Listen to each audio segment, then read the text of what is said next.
Welcome to the JusMusic Podcast. I am your host, Jalen. Marco is currently in Delaware while we're filming this podcast episode. However, we have a very, very special guest. Um, am excited to interview her as she's a amazing, very talented vocalist. She's also a vocal teacher. She's a Chicago native, and she got her undergrad degree at the Bob and Wallace University Conservatory of Performing Arts, and she's currently pursuing her master's degree at the University of South Carolina. She is a singer, performer, versed in gospel music, worship music, opera music, also does R&B, jazz, and various other styles. Miss Cydney Washington, how are you? I'm so good. How are I'm you? doing good. I'm doing good. We're happy to have you on the show. I hope I really knocked that introduction out of the park for you. Um, You really did. You said a okay. lot of good things. Thank you. Yeah, of course. Of course. So, just to jump right in, so we met, that was earlier Mm, this summer, yeah, May. May. Yes. And we both met at School of Rock. So for those that don't know, School of Rock is a music school where they teach rock music to students that desire to learn it, whether it be learning vocals, learning guitar, bass, drums, keyboard. And I am a teacher at School of Rock. And at the time I met Cydney, she was subbing for one of the teachers at School of Rock. And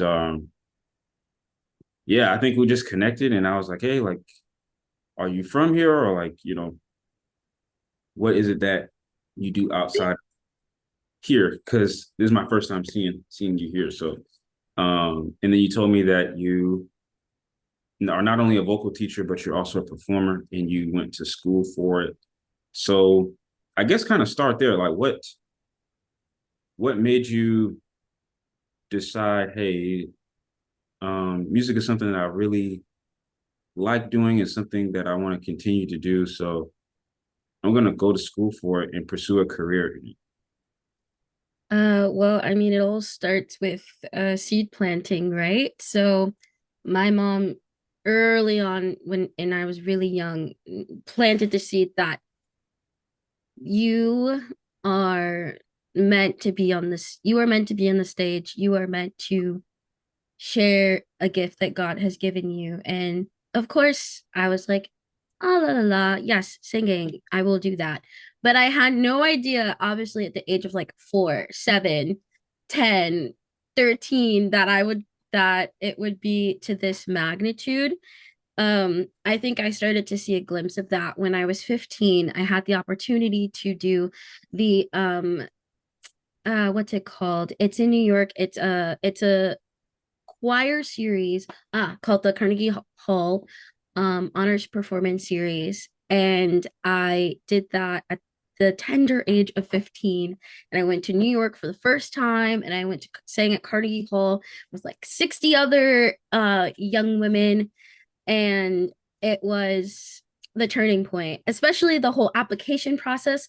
I got nominated by my choir teacher at the time, Peter Barsh, who is an angel, and was like, yeah, you should do this thing. And I said, what is this? And he's like, you should go to New York. And I was like, why? Why did you choose me of all people? Like, so that was very shocking to me. And then the next step was I had to do a application where I submitted a art song. And an art song is just can be in any language, Italian, French, German, Mhm. Polish. Like there's all types of art songs. And they were specifically looking for the 20 a song from the 26th book of Italian songs, which if you were an opera singer or a classical singer, you were very familiar with that yellow book. As that is the book you start off with when you're young. And I learned Caro mio ben, and I was like, huh, classical singing. This is different. This is hard because obviously one I'd never touched a language besides Spanish, and even then it wasn't like I was singing Spanish every day, or practicing it every day. So that was a huge game changer for me. Long story short, that all happened. And then I go through high school doing a bunch of choirs. I mean, I was in a cappella choir, I was in jazz choir, I was in the, the regular choral classes that you had to have. Um, and I also had the opportunity to do like state choirs. So the only state choirs I did were jazz. My last 2 years of high school, also a game changer. Um, my mom kept me in summer programs, and it can get very pricey, but honestly, I think that's what helped me grow to love so many genres and be able to communicate in different avenues, because I was in programs like pop music programs, I was in musical theater programs, I was in a jazz program. I did one in the summer going into my senior year at the Chicago West Community Music Center on the west side of Chicago at Garfield Park, and it was a life-changing experience. So all these things got me to where I am now, where I decided for undergrad I was going to pursue opera. And I'll be honest, it really wasn't until I had to start applying for my master's degree did I say, oh, I think I can actually make a career of this. Like it took time, especially with the pandemic and just all the weirdness. And, you know, it's really, it was a very difficult and challenging thing for me to do, but it was so rewarding at the same time. And I think that's what's kept me here. And now that I feel like I have some sort of grounding, I'm like, okay, yeah, I can definitely see myself doing this long term, along with other things.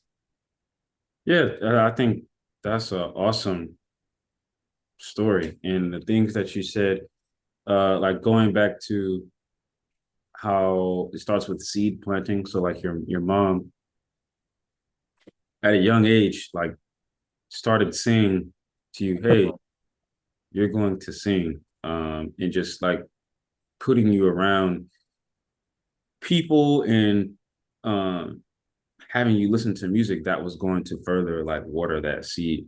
Yeah. And I think that's how a number of people get involved into music, but then you then finished by saying like, hey, like it wasn't really until I started pursuing a master's degree that I was like, okay, this is actually something that I see myself doing. Like this. Yeah, and it wasn't more so that like I couldn't. Okay, it's kind of hard to explain. Basically, I didn't believe that I could. Mhm. It wasn't, it was almost like I had to get verification, even though I shouldn't have needed that.